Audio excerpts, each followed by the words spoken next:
قرآن کریم میں اللہ تبارک و تعالی نے مسلمانوں کو دعا کرنے کا ایک طریقہ سکھلایا ہے، اور اللہ تبارک و تعالی نے تعریف کی ہے ان لوگوں کی کہ جو اللہ تبارک و تعالی سے دنیا اور آخرت دونوں کی بھلائی کا سوال کرتے ہیں۔ پھر آگے چل کر اللہ تبارک و تعالی نے یہ بتلایا ہے کہ یہ بھلائی جس کا یہ سوال کر رہے ہیں آخر یہ کس وقت حاصل ہوگی، تو اللہ تبارک و تعالی فرماتے ہیں کہ یہ اس وقت حاصل ہوگی جب وہ 100% مسلمان بنے۔ نام کے مسلمان ہونے سے اور محض دعائیں مانگنے سے خوبی حاصل نہیں ہوتی، بھلائی حاصل نہیں ہوتی۔ اس لیے اللہ تبارک و تعالی مؤمنین سے فرماتے ہیں کہ اسلام میں پورے آ جاؤ، یعنی احکام اسلام کی پوری طرح پیروی کرو۔ اسلام محض ایک مذہب نہیں بلکہ پورا نظام حیات ہے، اعتقادات، عبادات، معاشرت، غرض انسانی زندگی کا کوئی شعبہ ایسا نہیں کہ جس میں اسلام نے رہنمائی نہ کی ہو۔ ان سب امور میں اسلامی احکام پر عمل کرنا اسلام میں پورا داخل ہونا ہے، اور بعض احکام پر عمل کرنا اور بعض پر عمل نہ کرنا یہ شیطان کی پیروی ہے،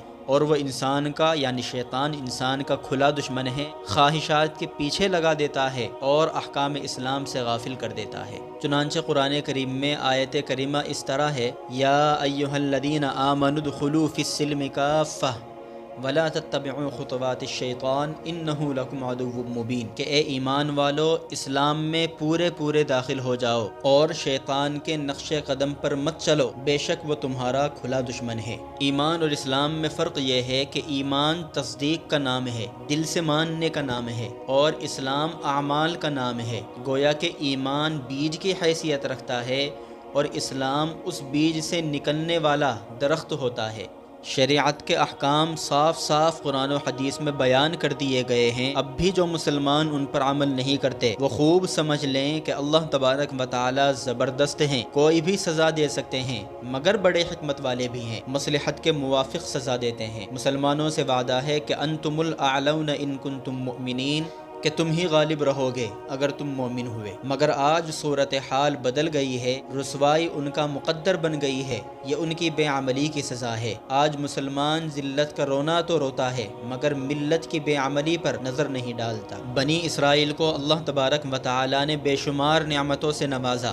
جلیل القدر پیغمبر موسیٰ علیہ السلام کو ان کی طرف مبعوث کیا، اپنی عظیم کتاب تورات ان کو عنایت فرمائی، اور دنیا جہاں کے لوگوں پر ان کو برتری بخشی، مگر انہوں نے اللہ تبارک و تعالی کی نعمتوں کی ناشکری کی تو اللہ نے ان کو سخت سزا دی۔ پورے عالم کی تمام قوموں پر جو ان کو برتری حاصل تھی وہ ختم ہو گئی اور وہ ذلیل و خوار ہو کر رہ گئے۔ آج کے مسلمان اس سے سبق لیں کہ اللہ تبارک و تعالی نے اس امت کو بھی سربلندی عطا فرمائی تھی، مگر وہ بے عملی بلکہ بدعملی میں مبتلا ہو گئے تو ان کی عظمت ماضی کا ایک قصہ بن کر رہ گئی۔